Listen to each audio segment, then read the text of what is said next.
ಒಂದೇ ಒಂದು ವಿಡಿಯೋ ನನ್ನ ಇಡೀ ಲೈಫ್ ನೇ ಚೇಂಜ್ ಮಾಡ್ಬಿಡ್ತು. ಪೊಲೀಸ್ ಅವರು ನನ್ನ ಪೊಲೀಸ್ ಸ್ಟೇಷನ್ ಎಳ್ಕೊಂಡು ಹೋಗ್ಲಿಕ್ಕೆ ಮನೆಗ್ ಬರೋದೇನೋ, ಯಾವಾಗ ಇದೆಲ್ಲ ಮುಗಿಯುತ್ತಪ್ಪ, ಇದು ಮುಗ್ದಿದ ತಕ್ಷಣ ಯೂಟ್ಯೂಬ್ ಎಲ್ಲ ಬಿಟ್ಬಿಟ್ಟು ಒಂದಷ್ಟು ದಿನ ನೆಮ್ಮದಿಯಿಂದ ಎಲ್ಲಾದ್ರೂ ಹೋಗ್ಬಿಟ್ಟು ಪ್ರಶಾಂತವಾಗಿರೋಣ ಅನ್ಕೊಂಡಿದ್ದೆ. ಸೌಜನ್ಯಳಿಗೆ ನ್ಯಾಯ ಕೇಳ್ತಾ ಜಸ್ಟ್ ನಾನೊಂದು ವಿಡಿಯೋ ಮಾಡಿದ್ದಕ್ಕೆ ನನ್ ಮೇಲೆ ಇಷ್ಟೊಂದೆಲ್ಲ ಆಗಿದೆ ಅಂತಂದ್ರೆ ನಾನ್ ಎಷ್ಟು ಅನ್ಕೊಳ್ತಿದ್ದೀನಿ, ಸಾಕಿನ್ನ 1-2 ತಿಂಗಳು ಏನು ವಿಡಿಯೋ ಮಾಡೋದ್ ಬೇಡ, ಸೈಲೆಂಟ್ ಆಗಿ ಇದ್ಬಿಡುವ ಅಂತ. ಆದ್ರೆ ನನ್ನ ಕೈಲಿಂದ ಆಗ್ತಿಲ್ಲ.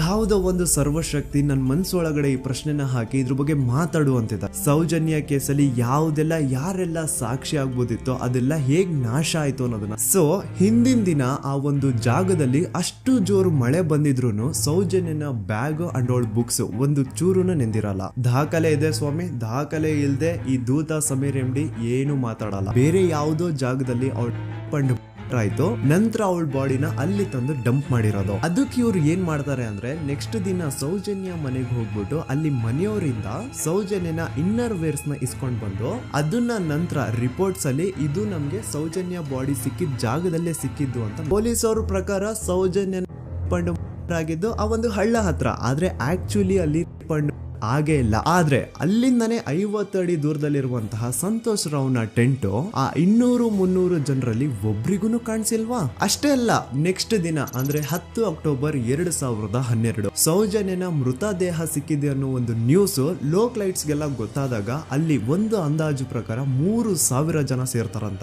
ಆಗ್ಲೂ ಸಹ ಆ 3000 ಜನರಲ್ಲಿ ಒಬ್ರಿಗೂ ಸಹ ಆ ಸಂತೋಷ್ ರಾವ್ನ ಟೆಂಟ್ ಕಾಣಿಸೇ ಇಲ್ಲ. ಜಾಸ್ತಿ ದೂರ ಇಲ್ಲ ಗುರು, ಎಲ್ಲಿ ಬಾಡಿ ಸಿಕ್ಕಿರುತ್ತೋ ಅಲ್ಲಿಂದ 50 ಅಡಿ ದೂರ ಅಷ್ಟೇ. ಆದ್ರೂ ಆ ಟೆಂಟ್ ಯಾರಿಗೂ ಕಾಣಿಸೇ ಇಲ್ಲ. ಹೇಗೆ? ಯಾಕಂತಂದ್ರೆ ಆ ಟೆಂಟ್ ಅಲ್ಲಿ ಇರ್ಲೇ ಇಲ್ಲ. ಇದ್ರೆ ತಾನೇ ಕಾಣಿಸೋದಕ್ಕೆ. ಪಾಪ ಸಂತೋಷ್ ರಾವ್ನ ಈ ಕೇಸಲ್ಲಿ ಹೆಂಗಾದ್ರೂ ಮಾಡಿ ಫಿಟ್ ಮಾಡ್ಲೇಬೇಕು ಅಂತ ಪೊಲೀಸ್ ಅವ್ರು ಫಿಕ್ಸ್ ಆಗ್ಬಿಟ್ಟಿದ್ರು. ಇನ್ನೊಂದು ಪಾಯಿಂಟ್ ಕೂಡ ಹೇಳಿದೀನಿ, ಇನ್ ಕೇಸ್ ಅವ್ನ ಏನಾದ್ರು ಮಾಡಿದ್ರೆ ನರಕ ಅನುಭವಿಸ್ತಾನೆ ಅಂತ. Note that point. In case ನಾ ಸಂತೋಷ್ ರಾವ್ ಮಾಡ್ಲಿಕ್ಕೆ ನಾಲಾಯಕ್ ಅಂತಾನು ಹೇಳಿಲ್ಲ, ಲಾಯಕ್ ಅಂತಾನು ಹೇಳಿಲ್ಲ. ಇನ್ ಕೇಸ್ ಮಾಡಿದ್ರೆ ನರ್ಕ ಅನುಭವಿಸ್ತಾನೆ ಅಂತ ಹೇಳಿದ್ದು. ನೋಡಿ, ಹೇಳ್ತಾ ಹೋದ್ರೆ ಬೇಜಾನಿದೆ. ಈ ಒಂದು ಸೌಜನ್ಯ ಕೇಸಲ್ಲಿ ಯಾರೆಲ್ಲ ಸಾಕ್ಷಿ ಆಗ್ಬೋದಿತ್ತೋ ಅವ್ರ ಜೊತೆ ಏನಾಯ್ತು ಅಂತ ಹೇಳ್ತೇನೆ. ಮೊದಲನೇದಾಗಿ ರವಿ ಪೂಜಾರಿ. ಇವನ್ ಬಗ್ಗೆ ನಾನು ಫಸ್ಟ್ ವಿಡಿಯೋದಲ್ಲೇ ಹೇಳಿದೀನಿ. ಆ 5 ಜನ ಕಿಡಿಗೇಡಿಗಳು ಯಾರು ಸಂತೋಷ್ ರಾವ್ನ ಪೊಲೀಸ್ ಅವ್ರಿಗೆ ಅರೆಸ್ಟ್ ಮಾಡ್ಕೊಟ್ರು ಅದ್ರಲ್ಲಿ ಇವನು ಒಬ್ಬ.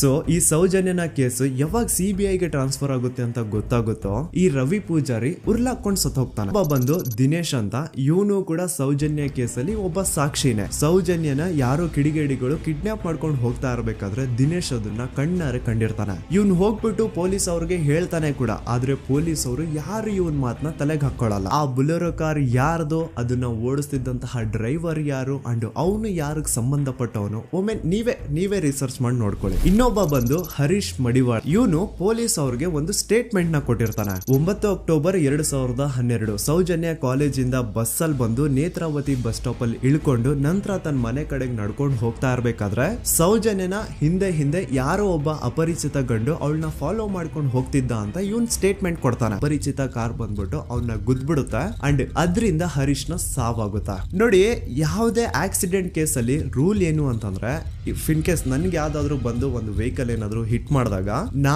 ನನ್ಗೇನಾದ್ರು ಪ್ರಜ್ಞೆ ಇದ್ರೆ ನಾನ್ ಪೊಲೀಸ್ ಅವ್ರಿಗೆ ಕಂಪ್ಲೇಂಟ್ ಕೊಡ್ಬೋದು, ಅಥವಾ ನನ್ನ ಹೆಂಡತಿ ಏನಾದ್ರು ಇದ್ರೆ ಅವ್ರು ಪೊಲೀಸ್ ಅವ್ರಿಗೆ ಕಂಪ್ಲೇಂಟ್ ಕೊಡ್ಬೋದು, ಅಥವಾ ತಂದೆ ತಾಯಿ ರಕ್ತ